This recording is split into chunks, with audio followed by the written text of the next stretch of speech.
Hi there YouTube, this is Curious Creature with just another do-it-yourself video. This one actually is probably the best beauty product that I've seen come along in a very, very long time. I've ignored nail products for a long time because I lead a very active lifestyle. I just don't have the time to just devote to continual maintenance.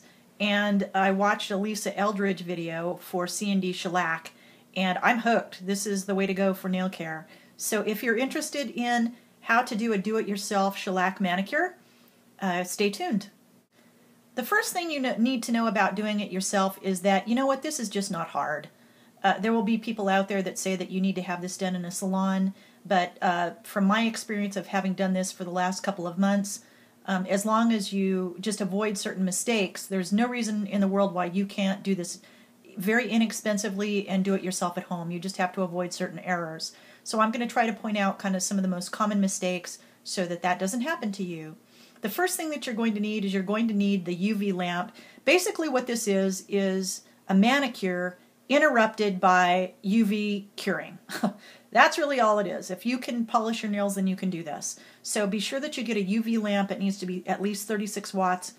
And those can be purchased off of eBay, or sometimes you can get those in beauty wholesale places, but eBay is one of the best places, or Amazon, to purchase these.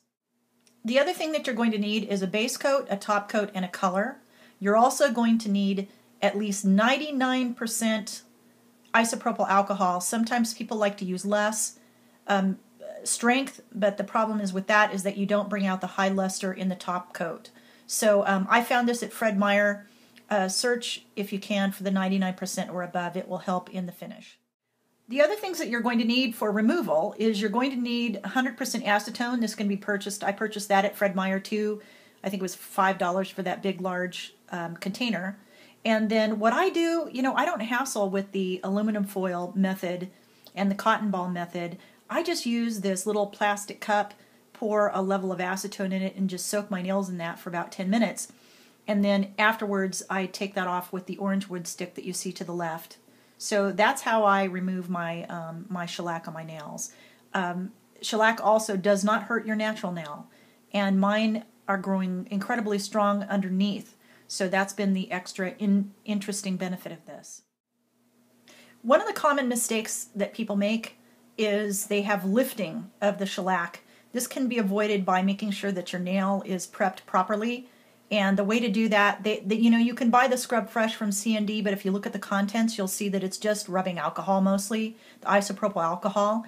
So a lot of people, and this is, I do this as well, I prep my nail by just doing your basic dry manicure, and then before you add the base coat, just go over it with isopropyl alcohol, and that should dehydrate the nail properly and do it in such a way that you don't have a lifting of the shellac.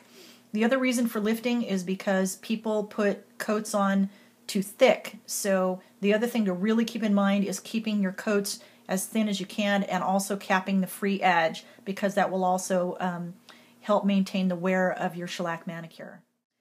Let's talk for just a second about how much time you need to cure each of the different layers.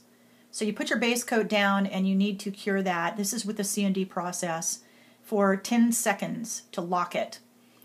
And then after you've locked that for 10 seconds, you put on another layer. This is of your color now. And then it's 2 minutes of UV lamp time. And then another coat of color, 2 minutes of UV lamp time. And then top coat, 2 minutes of UV lamp time. And then the very last thing you do after that's done is a lint-free wipe from IBD. You'll need that to, and coat that with 99% rubbing alcohol to take off the inhibition layer, which is the very last kind of sticky layer residue on top. That's very normal after your last 2 minutes, and then you've got your mirror gloss shine. So I hope that wasn't too quick, but I think that's a really good overview of just the basic process. One of the resources that I would recommend to you to look at the Lisa Eldridge video on just introducing you to the idea of what CND shellac is. And then eBay, of course, is another resource to find the products that you need to purchase. And then Fingernail Fixer is a fabulous resource here on YouTube and can show you all the different ways to apply shellac and the nail art and everything else that goes along with it. So hope you enjoyed it.